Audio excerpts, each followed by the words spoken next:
Hello, magandang hapon sa inyong lahat. So, usapang cake tayo, no? Ito yung sa wedding ni Carla Abellana. Ito pala yung dahilan kung bakit parang na-report daw si Janus. Panorin nga natin.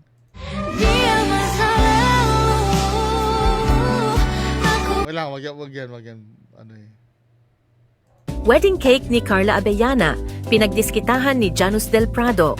Ginawang biro ng aktor na si Janus Del Prado ang wedding cake sa kasal ng Ako busit ako doon. Ito yung corny magpatawa, no? Corny to magpatawa eh. Pero ano to eh, no? Nagdadrama to eh. Pero minsan nagpatawa to, corny ako dito eh. Pero ano ba yung issue? Ulitin natin nga. wedding cake ni Carla Abellana, pinagdiskitahan ni Janus Del Prado. Ginawang biro ng aktor na si Janus Del Prado ang wedding cake sa kasal ng kapuso actress na si Carla Abellana at ng kanyang mister na si Dr. Reginald Santos Doktor. na idinaos noong Disyembre 27. Hindi pinalampas ni Janus ang disenyo ng cake at ibinahagi pa ito sa kanyang social media kung saan tila kinutya niya ang itsura nito. Ayon sa aktor, dahil sa haba ng cake at sa mga bulaklak na nakapaligid dito, nagmistula raw itong kabaong sa isang burol, dahilan para umani ng iba't ibang reaksyon mula sa netizens. Cake, ba't mo kami iniwan? Huhu! Ang mababasa sa caption ni Janus, hirit pa niya, sisiw na lang kulang. Sa isa pang hiwalay na post, muli nang inokray ni Janus ang cake ni na Carla. Yung Hindi niya pala tinigilan. Akala ko na-commentan niya na lang ng one time. Hindi niya pala tinigilan eh. Siyempre magagalit sa'yo si Carla Abellana niyan. Lalo na't artista ka pa. Hindi naman maganda yon. Okay lang siguro yung isa, no? Yung isang sabi mo. Pero yung aanohin mo pa, kukutsain mo pa. Diba? Hindi. Yung unang biro lang, okay na yon. Sinunod-sunod mo pala eh. cake ang in-order mo pero wake ang ibinigay. May isang netizen ang sumang-ayon sa pahayag ni Janus Del Prado at nagtanong kung bakit pahaba ang wedding cake at bakit kapareho pa umano ng kulay ng isang ataul. Reply ni Janus sa kanya, "Till death do us part ata daw meaning niyan." Yung Siguro bulaklak nanligaw kay Carla Abellana to. Tapos, binasted siya, no? Kasi hindi na normal yung, hindi na normal yung pag-comment niya ng ganun eh. talaga sa harap yung kumumpleto eh. Nakarating kay Carla Abellana ang pambabatikos ni Janus Del Prado tungkol sa kanilang wedding cake, kaya't nag-iwan siya ng komento sa post ng aktor. Masarap naman at fully edible, pati guests nag-enjoy. Para sa amin maganda siya at yun ang importante, ang sagot ni Carla. Nabuti hindi niya inaway, no? May iba pa naman cake, oh. Ba't nga naman ganun yung... Hindi siguro kaya ganito yung yung sa convenience niyan. Kasi pag yung cake naman, di ba ang traditional na wedding cake yung may mga layer-layer, no? Kasi sometimes kahoy na lang yung Siguro mas madali sigurong i-slice ito, yung paghati-hatian ng mga kakain. Yun lang siguro nakita kong dahilan, no? Yung pagsabi na mukhang kabaong.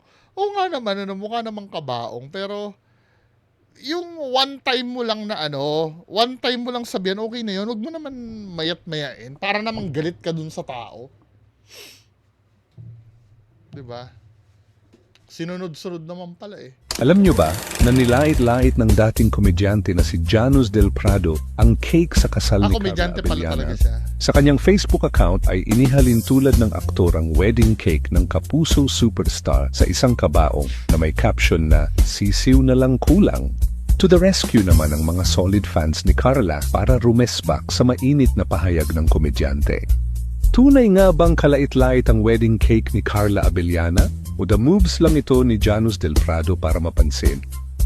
Hindi, siguro, siguro pagiging komedyante niya, no? 'Di ba? Pero kung hindi niya naman sasabihin na mukhang kabaong, hindi ko na maiisipin na mukhang kabaong. Na-realize ko, o nga, no, mukhang kabaong. Pero napakababaw nito para very good si very good si Carla Abellana. Akala ko inaway-away niya eh. Hindi pala. Ano naman yun? Okay lang yan. Siyempre, na-post mo sa public eh. 'Di ba? Oo, nakaka-offend, 'di ba? Lalo na doon sa mga fans. Pero wala eh. At least na iraos yung wedding ng maayos at walang problema. Ayoko naman bawalan si Janos Del Prado dahil syempre nakita niya nga naman Pero kasi ganito yun eh. Si Janos Del Prado kasi ay celebrity. 'Di ba? Dito na naman papasok yung hindi niya nalalaman na pwedeng bigyan ng meaning yung sasabihin niya. Kasi nga isa rin siyang artista eh. Hindi naman siya yung ordinary. Siguro kung ordinaryong tao ang for example ako ako yung nag-share niyan at sinabi ko mukhang kabaong, wala namang papansin sa akin eh. Hindi naman ako kilala ni Carla Abellana. 'Di ba? Siguro hindi niya natiis na pagsalitaan ng ganun. Pero sana hindi niya na sinunod-sunod. Na parang iniinsulto niya na talaga. Okay lang siguro yung isang post lang na nasabi na sisiw na lang ang kulang. Tapos. Wala eh. Sinunod-sunod niya pala eh. Na to be fair naman sa kanya, hindi ko naman katulad ng sinabi ko kanina, hindi ko na maiisipin na mukha naman talagang kabaong to kung hindi niya rin lang naman sinabi. Malay mo, yan na pala ang uso ngayon, di ba? Ganyan. Kasi sanay tayo doon sa mga cake na yung may layer eh. Wala naman siguro masama dito.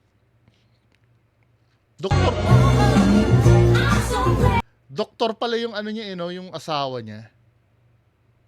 Ni ang dating boyfriend niya si Tom Rodriguez Kinain na nila yung kabaong. Pero okay lang yan. Buti hindi niya na pinatulan kasi mamamatay din yung issue. Pag pinatulan niya pa yan, baka mamaya lumaki pa yung issue eh. Gutom tuloy ako. Bili nga ako ng cake mamaya.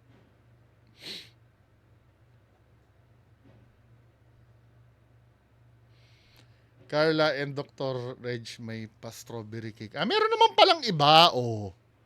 Hindi lang naman yun. Bakit yun napansin? 'Di ba? Meron palang iba. Kayo naman. Kitang-kita naman na enjoy sa paglalagay ng mga strawberries ang mag-asawa. Tuwang-tuwa nga itong si Carla habang inilalagay niya ang mga strawberries sa ibabaw ng cake. Talaga namang sarap na sarap ang mag-asawa sa cake nila sa kanilang wedding. Ayon nga dito kay Carla ay ipapatikim nga raw nila sa kanilang mga guests ang napakasarap na cheesecake strawberry na ito.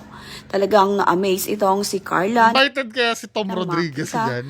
Ang napakabonggo niyang additional wedding cake na kakainin ng Mukha ba siya maligaya? Or ang kanyang mga guest dito sa kanilang kasal ni Doc Reginald.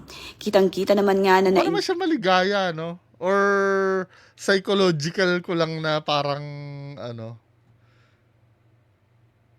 parang feeling ko pinipilit niya maging enjoy ng maligaya. mag-asawa ang kanilang cake. Well, kung maligaya naman siya, di okay lang. Siguro psychological ko lang yun. Anyway, mga kababayan ko, yan lang muna ang pag-uusapan natin. Kayo, may masama ba doon? Yung once na napuna mo, dahil komedyante ka naman, di umano, once lang, daanan mo lang once. 'Di ba? Huwag mo nang mayat-maya na gawing punchline. Ngayon, kung gagawin mo yon dahil kalayaan mo, humanda ka sa batikos ng mga tao. 'Di ba? So, yan lang po muna ang pag-uusapan natin ngayong hapon. Magandang hapon sa inyong lahat. Bye-bye.